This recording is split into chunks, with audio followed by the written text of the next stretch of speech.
Leo tunayo furaha kubwa sana kwa kupokea jezi za michezo kwa ajili ya watoto wetu ambao wanaenda kushiriki kwenye mashindano ya UMISETA pamoja na UMITASHUMTA katika ngazi ya taifa. Kwa niaba ya Mheshimiwa Mkuu wa Mkoa wa Ruvuma, Brigadier General Ahmed Abbas Ahmed, tunatoa shukurani za dhati kabisa kwa benki ya CRDB kwa moyo wao wa upendo na moyo wa kujitolea kwa kutupatia hizi jezi seti 4 kama ambavyo alitangulia kusema, kwa maana ya jezi seti 2 kwa upande wa UMISETA na seti 2 kwa ajili ya UMITASHUMTA. Tunawashukuru sana na tunawaomba muendelee na moyo huu wa kujitolea ili kuhakikisha kwamba tunachangia au tunakuza sekta ya michezo katika mkoa wetu. Tunatambua kwamba watoto wetu wanaenda kushiriki katika mashindano haya katika ngazi ya kitaifa yatakayofanyika katika mkoa wa Iringa. Kwa hiyo bado tunayo mahitaji makubwa ya hizi jezi. Nitumie nafasi hii kuomba sana wadau wengine waweze kutusaidia kupata jezi nyingine kwa ajili ya kutosheleza mahitaji ya wanamichezo wote wanaenda kushiriki katika ngazi ya taifa, lakini pia katika ngazi ya mkoa.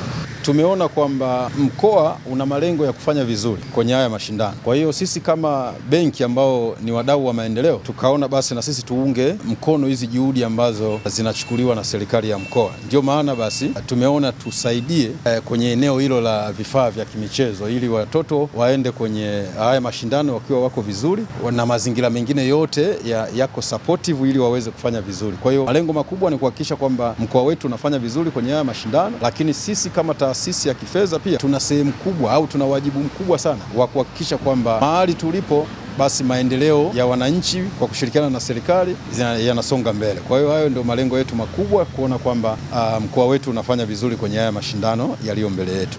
Kwa upande wa sisi tumejiandaa vizuri. Nafikiri Ruvuma ya mwaka huu itakuwa ni tofauti na miaka mingine yote. Tumefanya maandalizi ya kutosha, tumekaa kambi muda wa kutosha tofauti na miaka mingine, lakini pia hata watoto ambao wameteuliwa kuunga kikosi cha timu ya UMITASHUMTA mwaka huu 2026 wana hari na morali ya kupata ushindi. Hivyo tunaamini kabisa hatutarudi Iringa kinyonge, tutarudi na makombe.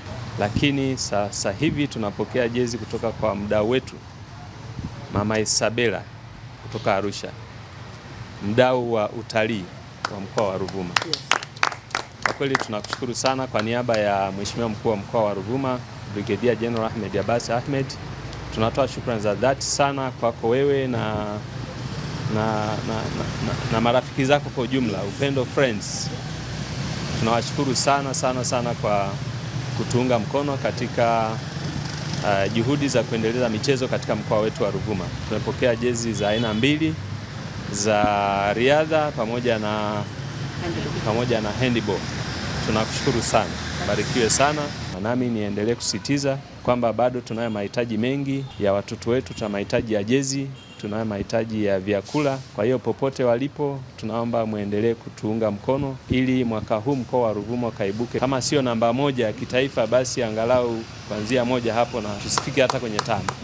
Na kwa juhudi hizi za wadau wetu na kwa maandalizi ambayo yanaendelea kufanyika, tunaamini mwaka huu tunaenda kufanya vizuri katika mashindano ya UMISETA na UMITASHUMTA katika ngazi ya taifa. Kwa nini niko mkoani Ruvuma? Kwa sababu mimi ni mzaliwa mkoani Ruvuma, na hii tumeanzisha iwe ni movement kwa wana Ruvuma wote Tanzania nzima ili kuweza kuunga mkono jitihada za serikali. Na leo mimi nimesafiri kutoka Arusha na kuja hapa, nimeleta jezi za handball pamoja na riadha ili watoto hawa mkoa wa Ruvuma kwa kweli na wenyewe waweze kufanya vizuri na kujisikia vizuri, kwamba miaka mingine pengine walikuwa wanaenda kinyonge, lakini saa hizi tumeamua sisi wana Ruvuma kokote tuliko mikoa yote, na mwaka huu tumeanza kwa uchache na kwa udogo, lakini vibe la mwakani naamini kwamba litakuwa ni kubwa zaidi 2027. Hapa si mwaka huu tumebipu tu. Kwa ni waombe wa Tanzania wote hasa wenye asili ya mkoa wa Ruvuma, kokote uliko unaweza ukawasiliana na ofisi ya mkuu wa mkoa wa Ruvuma ukaleta mahitaji yako. Kwa hiyo bado tuna mahitaji ya chakula, tuna mahitaji mbalimbali. Kwa hiyo tuunge mkono hizi jitihada jamani. Tumejiandaa safi, tunahakikisha tunaleta kikombe na timu ya Ruvuma tunahakikisha tunaletea ushindi. Tulivyojiandaa kwa timu ya netball, tunaahidi tutarudi na kombe na tutarudi na ushindi, na pia tutajitahidi kwa lolote ili tushinde.